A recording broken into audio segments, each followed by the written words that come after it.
स्वागत है आपका मिडनाइट टेल्स में। मैं हूं आपका होस्ट मिस्टर एजे।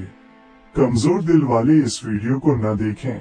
बेहतर अनुभव के लिए हेडफोन का इस्तेमाल करें और इस कहानी को अकेले अंधेरे में देखने की गलती न करें, क्योंकि इसमें डरावने दृश्य और आवाजें हो सकती हैं। क्या होगा अगर रात के 2 बजे सुनसान हाईवे पर आपकी गाड़ी का पेट्रोल खत्म होने लगे और आपको एक ऐसा पेट्रोल पंप दिखाई दे जो सालों पहले बंद हो चुका हो, पर वहां काम करने वाला इंसान ही न हो। आज की कहानी है द हाईवे फ्यूल्स की, एक ऐसे भूतिया पेट्रोल पंप की जहां जाने वाले तो बहुत लोग गए, लेकिन वापस कोई नहीं लौटा। लाइट बंद कर लीजिए, हेडफोन लगा लीजिए और तैयार हो जाइए इस खौफनाक सफर के लिए। तो बिना किसी देरी के आइए शुरू करते हैं आज की खौफनाक कहानी। पुणे से महाबलेश्वर जाने वाले हाईवे के ठीक बीच में एक पुराना और लावारिस पेट्रोल पंप था, द हाईवे फ्यूल्स। स्थानीय लोग कहते थे कि सूरज ढलने के बाद उस रास्ते से गुजरना अपनी मौत को दावत देना है। नील और कबीर अपनी कार से वीकेंड मनाने महाबलेश्वर जा रहे थे। रात के करीब 2 बज रहे थे और उनकी कार का फ्यूल इंडिकेटर लाल निशान पर आ चुका था। घने कोहरे और अंधेरे के बीच अचानक नील को वही पुराना पेट्रोल पंप दिखाई दिया। नील ने राहत की सांस लेते हुए कहा, शुक्र है आगे पेट्रोल पंप है, वरना हम यहीं फंस जाते। कबीर ने डरते हुए आसपास देखा। चारों तरफ सन्नाटा था और पंप की पीली लाइटें बार बार झपक रही थीं। उसने नील का हाथ पकड़कर कहा, भाई, मुझे ये जगह ठीक नहीं लग रही। यहाँ कोई बोर्ड भी नहीं है और पूरा इलाका सुनसान है। थोड़ा आगे चलते हैं। नील ने गाड़ी रोकते हुए कहा, अरे डरपोक, गाड़ी में पेट्रोल बिल्कुल नहीं है, चुपचाप बैठ। नील ने कार का हॉर्न बजाया। तभी पेट्रोल पंप के केबिन का दरवाजा धीरे से खुला और अंदर से एक बूढ़ा आदमी बाहर निकला। उसके हाथ में एक पुरानी लोहे की टॉर्च थी और उसने सिर पर एक मटमैली टोपी पहनी हुई थी। उसकी चाल बहुत अजीब थी, जैसे वो अपने पैरों को घसीट रहा हो। वो बूढ़ा आदमी बिना कुछ बोले कार की खिड़की के पास आकर खड़ा हो गया। नील ने शीशा नीचे किया और कहा, अंकल, 2000 रुपए का पेट्रोल डाल दो। बूढ़े ने कोई जवाब नहीं दिया। उसने धीरे से अपना सिर उठाया। उसकी आंखें पूरी तरह से सफेद थीं और उनके नीचे गहरे काले घेरे थे। उसके चेहरे की चमड़ी इतनी सूखी थी मानो बरसों से उस पर पानी न पड़ा हो। कबीर का दिल तेजी से धड़कने लगा। उसने नील से फुसफुसाकर कहा, नील, यहां से निकलो। ये इंसान नहीं है। लेकिन इससे पहले कि नील कुछ समझ पाता, उस बूढ़े के चेहरे पर एक डरावनी चौड़ी मुस्कान आ गई और उसने सूखी फटी हुई आवाज में कहा, गाड़ी का पेट्रोल तो खत्म हो चुका है बेटा, लेकिन याद रखना, इस हाईवे पर आने वालों की जिंदगी का सफर भी यहीं खत्म हो जाता है। तभी अचानक कार के पीछे वाले शीशे पर जोर से किसी ने हाथ मारा। कार के पिछले शीशे पर जोर की थाप पड़ते ही नील और कबीर दोनों डर के मारे उछल पड़े। कबीर ने घबराकर पीछे मुड़कर देखा, लेकिन कोहरे और धुंध के सिवाय वहां कोई नहीं था। शीशे पर खून से सने एक हाथ का निशान छप चुका था। कबीर चिल्लाया, नील, गाड़ी भगाओ। मैं कह रहा हूं, यहां से निकलो। नील ने घबराहट में कार स्टार्ट करने के लिए चाबी घुमाई, लेकिन इंजन ने सिर्फ एक अजीब सी आवाज की और बंद हो गया। नील ने दोबारा कोशिश की, लेकिन गाड़ी स्टार्ट नहीं हुई। तभी खिड़की के पास खड़े उस बूढ़े आदमी ने अपनी सूखी उंगलियों से कार के शीशे को खटखटाना शुरू किया। उसकी उंगलियों के नाखून एकदम काले और नुकीले थे। उसने अपनी सफेद आंखों से नील को घूरते हुए कहा था ना बेटा, यहाँ गाड़ी रुकती है तो फिर कभी आगे नहीं बढ़ती। जो यहाँ आता है वो यहीं का होकर रह जाता है। कबीर ने रोते हुए कहा, प्लीज हमें जाने दीजिए, हमारे पास जितने पैसे हैं आप सब रख लीजिए। बूढ़ा जोर जोर से हंसने लगा। उसकी हंसी किसी सूखी लकड़ी के टूटने जैसी अजीब और डरावनी थी। हंसते हंसते अचानक उसने अपना हाथ कार की खुली हुई खिड़की के अंदर डाला और सीधे नील का गला दबोच लिया। उस बूढ़े के हाथ की पकड़ इतनी लोहे जैसी मजबूत थी कि नील का दम घुटने लगा। उसका चेहरा नीला पड़ने लगा और वो हवा के लिए तड़पने लगा। कबीर ने हिम्मत जुटाई और डैशबोर्ड में रखा एक भारी पानी का बोतल उठाकर पूरी ताकत से उस बूढ़े के हाथ पर मारा। जैसे ही बोतल हाथ पर लगी, एक अजीब सी हड्डी टूटने की आवाज आई, लेकिन उस बूढ़े को कोई दर्द नहीं हुआ। उसने नील को छोड़ दिया और पीछे हट गया। नील खांसते हुए जोर जोर से सांसें लेने लगा। तभी अचानक पेट्रोल पंप की वो पीली लाइटें पूरी तरह बुझ गईं। चारों तरफ घना काला अंधेरा छा गया।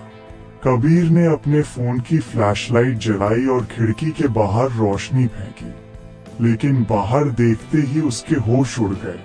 वो बूढ़ा आदमी वहां से गायब हो चुका था, लेकिन अब कार को चारों तरफ से 8-10 परछाइयों ने घेर लिया था। वो सब धीरे धीरे कार की तरफ बढ़ रहे थे और उनके पैरों के घिसटने की आवाज पूरे सन्नाटे में गूंज रही थी। कबीर के मुंह से एक दबी हुई चीख निकल गई। वो कोई आम इंसान नहीं थे। उनके कपड़े फटे हुए थे, शरीर पर गहरे जख्म थे और चेहरे की चमड़ी गल चुकी थी। उनके गले और हाथों पर पेट्रोल पंप के पुराने कर्मचारियों के टूटे हुए नेम टैग लटक रहे थे। वो सब लाशें थीं जो जिंदा हो चुकी थीं। नील ने घबराकर कार के सारे दरवाजे अंदर से लॉक कर दिए। कबीर, कोई रास्ता ढूंढ, ये लोग हमें मार डालेंगे, नील ने कांपती आवाज में कहा, जबकि उसका अपना गला अभी भी बूढ़े के हमले की वजह से दर्द कर रहा था। तभी उन भयानक परछाइयों ने कार पर हमला कर दिया। चारों तरफ से कार की बॉडी और शीशों पर हाथ पीटने की आवाजें गूंजने लगी। पूरी कार जोर जोर से हिलने लगी। ऐसा लग रहा था कि वो लोग कार को पलट देंगे। अचानक कार की छत पर एक जोरदार आवाज हुई। कोई ऊपर कूद चुका था। ऊपर से छत के दबने की आवाज आई। नील और कबीर ने ऊपर देखा तो कार के सनरूफ के शीशे पर ऊपर खड़े उस साये का चेहरा आकर चिपका। वो वही बूढ़ा आदमी था। उसके मुंह से काला गाढ़ा खून टपक रहा था जो सनरूफ के कांच पर फैलने लगा। बूढ़े ने कार की छत पर पैर मारकर चिल्लाया, आज रात इस पंप को नया खून मिलेगा। उसी पल कार की बाईं तरफ का शीशा एक जोरदार झटके के साथ चकनाचूर हो गया। कांच के टुकड़े कबीर के चेहरे और हाथों पर आ गिरे। एक ठंडे बेजान हाथ ने खिड़की के अंदर घुसकर कबीर के बालों को पकड़ लिया और उसे बाहर खींचने लगा। नील, मुझे बचाओ, ये मुझे ले जा रहे हैं। कबीर दर्द और डर से बेतहाशा चिल्लाया। नील ने बिना सोचे समझे कार का गियर बदला और एक आखिरी उम्मीद के साथ फिर से चाबी घुमाई। इस बार किस्मत से कार का इंजन एक भयानक गर्जना के साथ स्टार्ट हो गया। इंजन के स्टार्ट होते ही नील ने बिना सोचे समझे एक्सीलेटर पर पूरी ताकत से पैर दबा दिया। कार एक झटके के साथ आगे बढ़ी। जो साये कार के सामने खड़े थे, गाड़ी उन्हें कुचलते हुए आगे निकल गई। हड्डियों के टूटने की भयानक आवाजें आईं, लेकिन उन लाशों को जैसे कोई फर्क ही नहीं पड़ रहा था। कबीर, अपना हाथ अंदर खींचो, नील चिल्लाया। कबीर ने अपनी पूरी जान लगाकर उस खिड़की वाले साए को पीछे धकेला और खिड़की से अपना सिर अंदर कर लिया। उसी वक्त कार की छत पर खड़ा वो बूढ़ा आदमी रफ्तार के झटके के कारण पीछे बोनस पर गिरा और फिर अंधेरे हाईवे पर गायब हो गया। नील ने कार की रफ्तार 100 के पार पहुंचा दी। दोनों हाँफ रहे थे, उनका पूरा शरीर पसीने से भीगा हुआ था। कबीर ने पीछे मुड़कर देखा, वो पुराना पेट्रोल पंप अब कोहरे और अंधेरे में पीछे छूट चुका था। हम बच गए नील, हम बच गए, कबीर ने राहत की सांस लेते हुए कहा और अपनी सीट से टिक गया। उसके हाथ पैर डर के मारे अभी भी कांप रहे थे। नील ने भी एक ठंडी सांस ली और कहा, मैंने कहा था ना, बस एक बार गाड़ी स्टार्ट हो जाए। अब हम सीधे महाबलेश्वर पुलिस चौकी पर ही रुकेंगे। रात का सन्नाटा और गहरा होता जा रहा था। हाईवे पर दूर दूर तक कोई दूसरी गाड़ी दिखाई नहीं दे रही थी। करीब 10 मिनट तक गाड़ी दौड़ाने के बाद नील को एहसास हुआ कि कोहरा और ज्यादा घना हो गया है। हेडलाइट की रोशनी भी रास्ता ठीक से नहीं दिखा पा रही थी। तभी कबीर की नजर कार के डैशबोर्ड पर लगे डिजिटल क्लॉक पर गई। समय अटका हुआ था, रात के 2 बजे। नील, तुम्हारी घड़ी बंद हो गई है क्या? हम 10 मिनट से चल रहे हैं, लेकिन टाइम अभी भी 2 ही बजा रहा है, कबीर ने माथे पर शिकन लाते हुए पूछा। नील ने कुछ जवाब नहीं दिया। उसकी आंखें सड़क पर जमी हुई थीं। अचानक उसने जोर से ब्रेक मारा। टायर चीखते हुए सड़क पर घिसे और कार एक झटके के साथ रुक गई। कबीर ने घबराकर सामने देखा। कोहरे के बीच सड़क के ठीक आगे वही पीली झपकती हुई लाइटें जल रही थीं। सामने एक पुराना केबिन था और उस पर धुंधला सा बोर्ड लगा था, द हाईवे फ्यूल्स।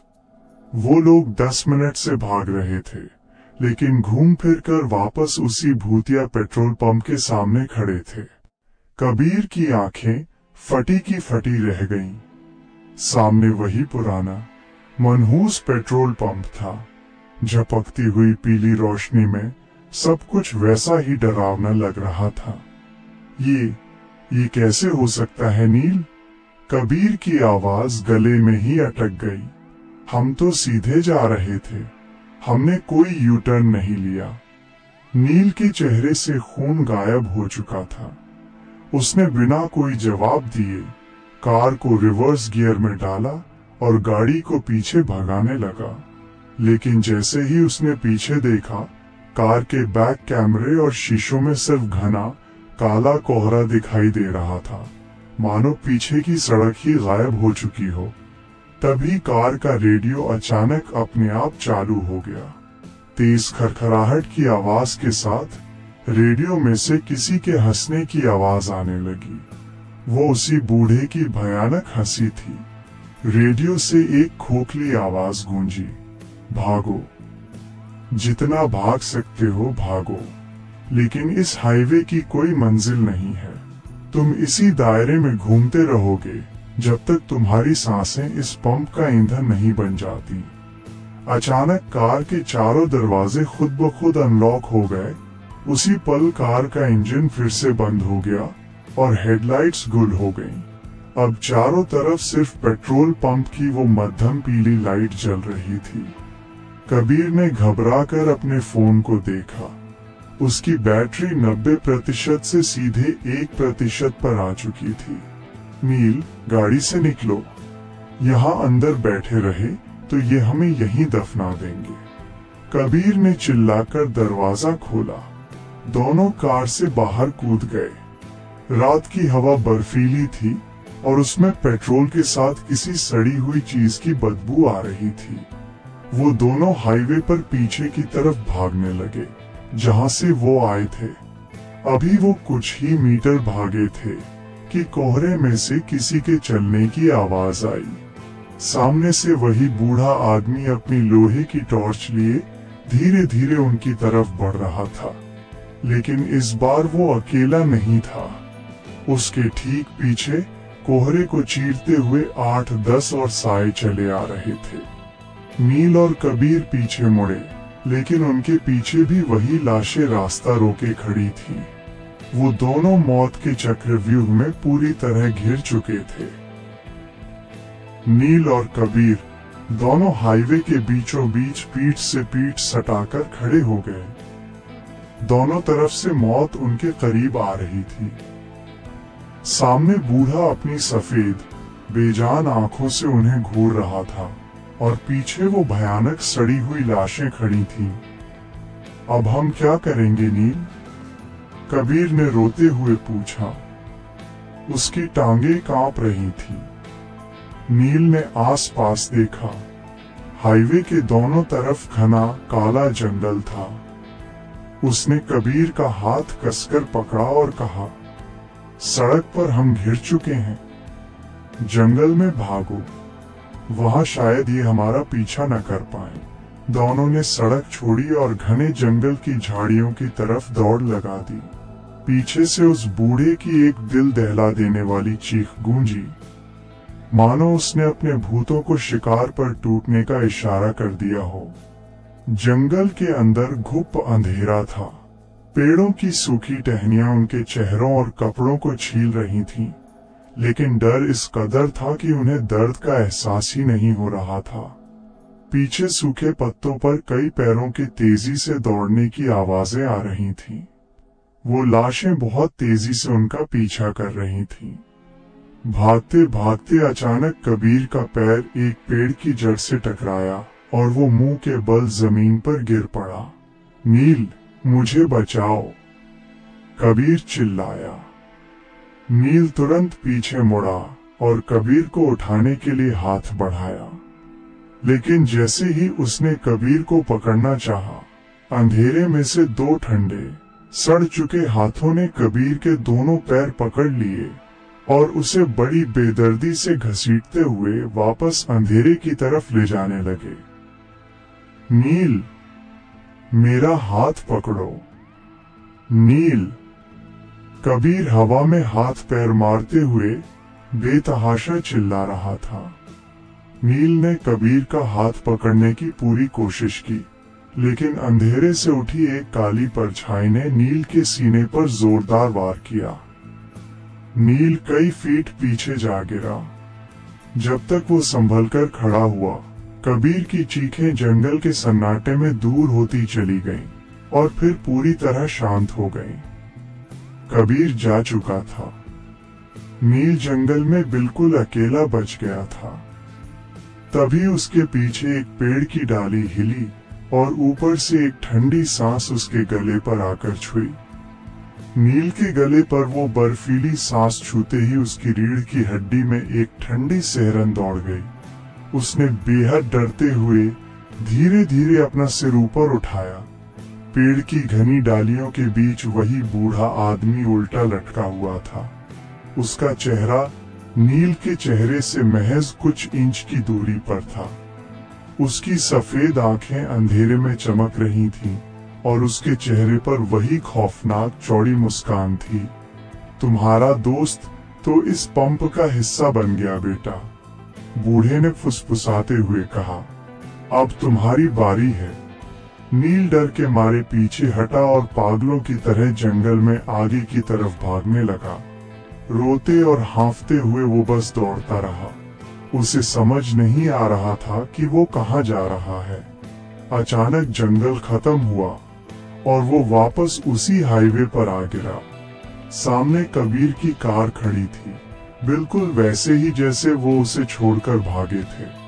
कार का बायां शीशा टूटा हुआ था। नील ने सोचा कि शायद यही उसकी आखिरी उम्मीद है। वो लड़खड़ाते कदमों से कार की तरफ भागा, ड्राइवर सीट का दरवाजा खोला और अंदर घुसकर उसे लॉक कर लिया। उसने थरथराते हाथों से चाबी घुमाई। कार एक ही बार में स्टार्ट हो गई। नील के आंसू निकल आए। उसने बिना पीछे देखे कार को आगे बढ़ा दिया। हाईवे पर गाड़ी दौड़ने लगी। वो बस उस मनहूस जगह से दूर जाना चाहता था। करीब 5 मिनट तक गाड़ी चलाने के बाद उसे दूर हाईवे पर एक पुलिस चेक पोस्ट की लाइटें दिखाई दी। भगवान का शुक्र है, पुलिस। नील ने राहत की सांस ली।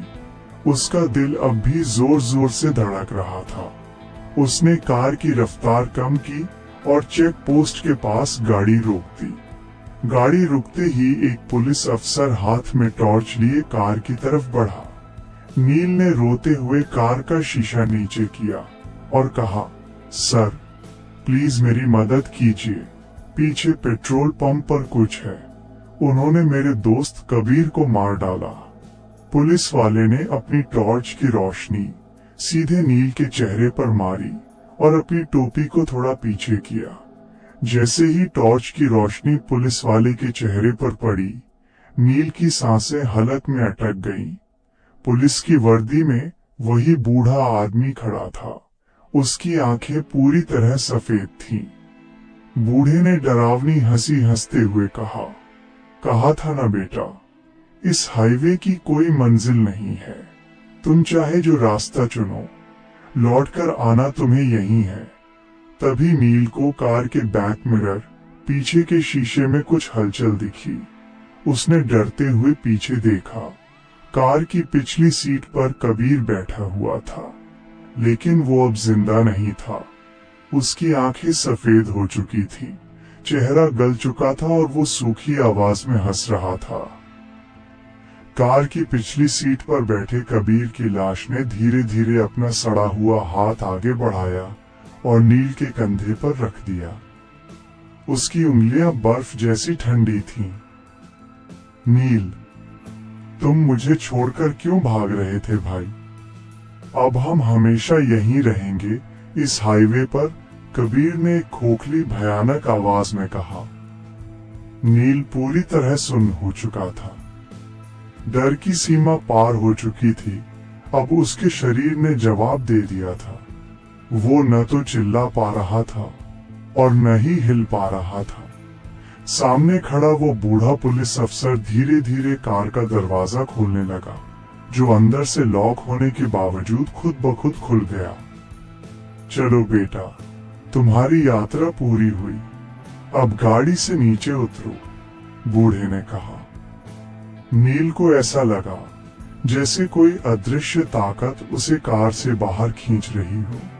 वो मूक दर्शक बनकर अपनी ही मौत को देखने के लिए मजबूर था। जैसे ही उसके पैर कार से बाहर जमीन पर पड़े, हाईवे की वो पुलिस चेक पोस्ट की लाइटें अचानक गायब हो गईं। कोहरा एक पल में छट गया। नील ने देखा कि वो वापस उसी पुराने petrol pump the highway fuels के अहाते में खड़ा था। कबीर और उस बूढ़े के साथ साथ वो 8-10 लाशें भी कोहरे में से निकलकर नील के चारों तरफ इकट्ठा हो गईं। उन सब ने नील को घेर लिया। कबीर ने नील की आंखें बंद करते हुए फुसफुसाया, अब सो जाओ। अगली सुबह सूरज की गुनगुनी धूप हाईवे पर फैल चुकी थी। कोहरा पूरी तरह गायब था और रास्ता एकदम साफ लग रहा था। मुंबई से गोवा जाने वाले कुछ दोस्तों की एक कार उसी पुराने लावारिस पेट्रोल पंप के पास आकर रुकी। कार चला रहे लड़के ने देखा कि पंप के कोने में एक धूल से सनी कार लावारिस खड़ी है, जिसका बायां शीशा टूटा हुआ था। अरे देखो, वहाँ कोई पुरानी कार छोड़ गया है, लड़के ने अपने दोस्तों से कहा। तभी पेट्रोल पंप के केबिन का दरवाजा धीरे से खुला। अंदर से एक लड़का बाहर निकला। उसने नीले रंग की मटमैली शर्ट पहनी हुई थी, जिस पर पेट्रोल पंप के कर्मचारी का नेम टैग लगा था। उसकी चाल थोड़ी अजीब थी, जैसे वो अपने पैरों को घसीट रहा हो। लड़के ने सिर झुकाए हुए कार के पास आकर खिड़की खटखटाई। कार के ड्राइवर ने शीशा नीचे करके पूछा, भाई पेट्रोल मिलेगा क्या? उसे लड़के ने धीरे से अपना सिर ऊपर उठाया। वह कोई और नहीं, नील था। लेकिन अब उसकी आंखें पूरी तरह सफेद हो चुकी थीं और चेहरे पर एक अजीब ठंडी मुस्कान थी। नील ने सूखी, फटी हुई आवाज में कहा, हाँ बेटा, बिल्कुल मिलेगा। यहाँ आने वालों की गाड़ी में पेट्रोल भरे न भरे, लेकिन इस पंप को अपना ईंधन जरूर मिल जाता है। अगर आपको ये कहानी पसंद आई तो इस वीडियो को लाइक करें और मिडनाइट टेल्स को सब्सक्राइब करके बेल आइकन को दबाना न भूलें। और अगली कहानी कौन से विषय पर लाऊं, ये कमेंट में जरूर बताएं।